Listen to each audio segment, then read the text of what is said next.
Everyone, good morning to you all from Rhode Island. Hola mis fans de Rhode Island. You asked me for my chili recipe. A lot of you like it with your empanadas and your tacos, so I'm going to show you today how to make that, and ojalá se encantó mi receta de chili de Guatemala. Thank you.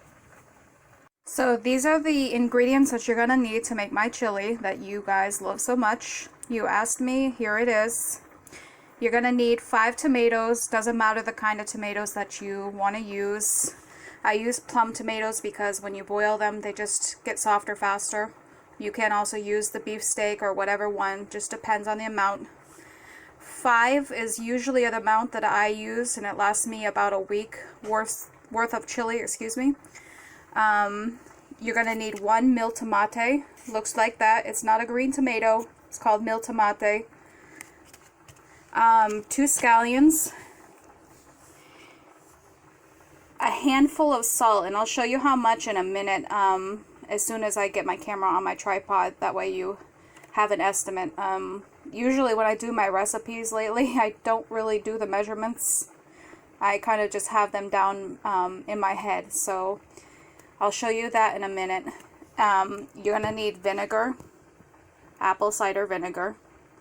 Now what I usually do for this amount of chili that I have, I take the cap off, and I usually use 2 capfuls, sometimes 3, depends on how many tomatoes that I'm using.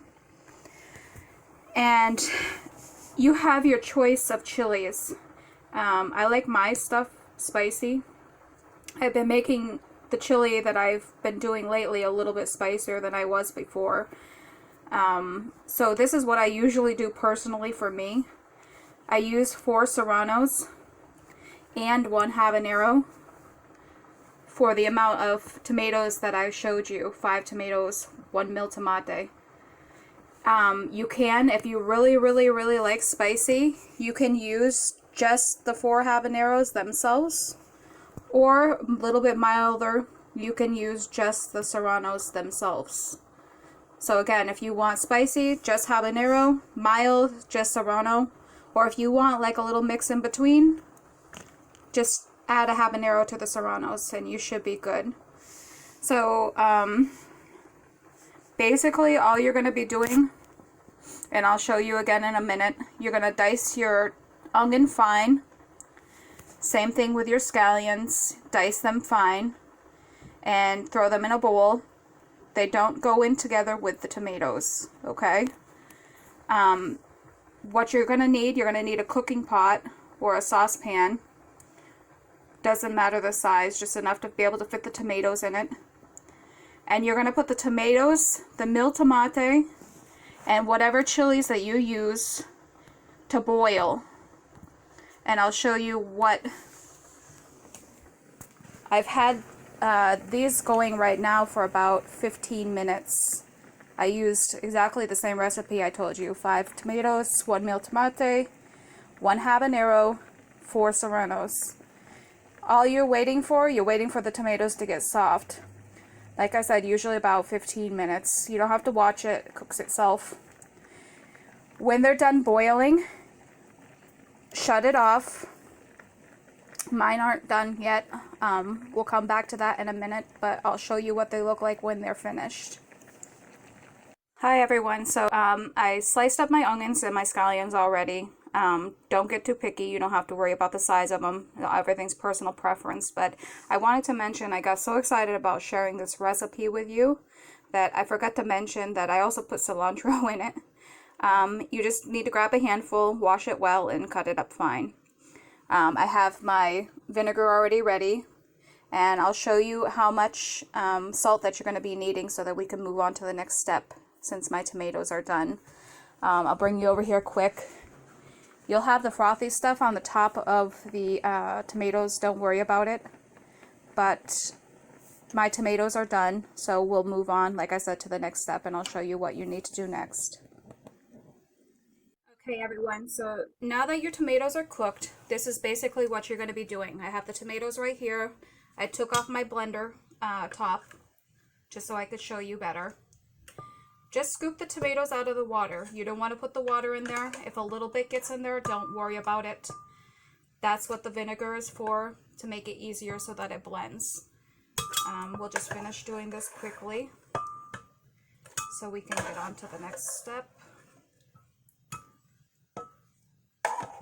Don't worry about doing this the right way or a wrong way. It's kind of a simple recipe, so you don't have to worry about messing it up. Now, this is the part that I wanted to show you. This is probably going to seem like a little bit excessive for you, but trust me, it's not. My measurement right here, and I realize everybody's palm is different. You need a palm full of salt. Now, if I were to take a guess about how much salt this is, I would say probably a tablespoon and a half, roughly. Like I said, it looks like a lot of salt, but really it's not with that amount of tomatoes. So you just dump it in on top of the tomatoes like that. I pre-measured, I used the 3 capfuls of the apple cider vinegar, dumped it in on top. I put my onions and my cilantro and my scallions ready to dump the tomatoes on top when I finish blending them. And that's what we're going to do now. You just want to blend it until it's nice and like a puree. Like I said, there's no wrong way to do this. It's so simple. Anybody can do this. And we'll do that right now. We'll do the blending. So I blended up the chili already. I didn't want to blend it while talking to you guys. I don't want to have to talk over the blender itself. Like I said, it's only like a minute or 2 minutes in the blender. I put it on low setting just until it's nice. And that's what it comes out looking like. It's nice and hot. You don't have to taste it. I know my ingredients. Just dump it right on top of the scallions, cilantro, etc., etc. Sorry, we're getting a little steamy here. And basically, it's done. That's it.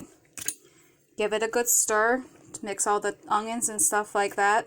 You don't have to worry about the onions being cooked. That's the purpose of the chili. You want that little crunch on top of your foods. Same thing with the scallions. The only thing that I recommend after you make the chili, because it's going to be hot, you don't put it in the fridge right away.